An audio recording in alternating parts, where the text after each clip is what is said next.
विठ्ठल नामात शक्ती आहे, त्याच्या नामस्मरणानं विघ्न दूर होतात अशी प्रत्येक माऊलीची श्रद्धा. पण आता या विठ्ठल नामाचा महिमा शास्त्रीयदृष्ट्या सिद्ध झालाय.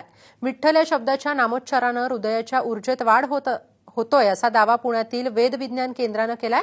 या संबंधीचा एक प्रबंधही Asian journal of complementary and alternative मीडियानं या आंतरराष्ट्रीय नियतकालिकात प्रसिद्ध झालाय. पाहूया त्या संदर्भातला एक रिपोर्ट. ब्लड प्रेशर संतुलन, हार्ट रेट नॉर्मल, पल्स रेटही संतुलित. इतकंच नाही तर इको रेशोतील सकारात्मकरित्या वाढ. हे सर्व सकारात्मक परिणाम आहेत ते 10 दिवस सलग 9 मिनिटं शांत बसून विठ्ठल नामस्मरणाचे. पुण्यातील वेद विज्ञान केंद्र आणि द इनामदार हार्ट क्लिनिक यांनी हे सिद्ध केलंय. विठ्ठल नामात काय शक्ती आहे हे पुण्यातल्या या गटानं समोर आणलंय. डॉक्टरांच्या या गटानं 30 लोकांचं सर्वेक्षण केलं. या सर्वेक्षणात सर्वांना सलग 10 दिवस केवळ 9 मिनिटं विठ्ठल हा शब्द उच्चारायला सांगितला. फक्त तो मनापासून उच्चारला जावा इतकीच अट. विठ्ठल नामाचा हृदयावर काय परिणाम होतो हे या गटानं मोजलं आणि आश्चर्य म्हणजे विठ्ठल नामस्मरणानं हृदयाच्या ऊर्जेत वाढ झाल्याचं चाचण्यांमध्ये सिद्ध झालं. आम्ही 30 रुग्ण घेतले आणि त्यांना त्यांचे काही मेडिकलचे तपास, हृदयाशी निगडीत जे तपास आहेत ते सगळे आधी केले. त्यानंतर त्यांना 9 ते 10 मिनिटं विठ्ठलाचं नामस्मरण करायला सांगितलं.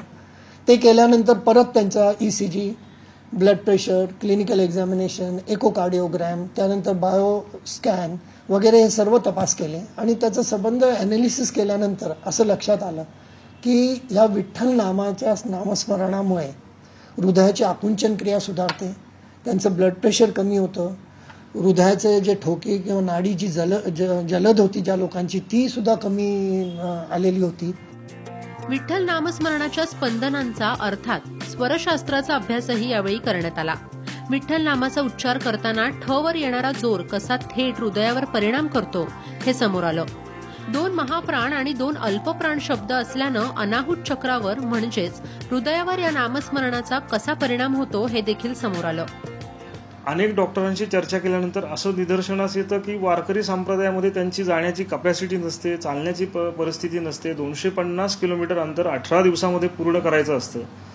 ते मेडिकली ते फिट नसतात जायला, परंतु ते जाऊन येतात, परत डॉक्टरांना भेटतात आणि डॉक्टरांनाही आश्चर्य वाटतं. तसंच डॉक्टर इनामदारांशी पण त्यांच्याशी चर्चा केल्यानंतर त्यांनाही असंच जाणवलं की हे पेशंट नाही म्हणून सांगतोय तरी जातात आणि व्यवस्थित परत येतात चैतन्य घेऊन.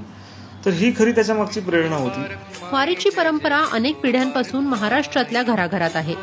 विठ्ठलाच्या नामस्मरणानं वारीची ही कठीण वाट कधी सरून जाते याची जाणीव वारकऱ्यांना होत नाही.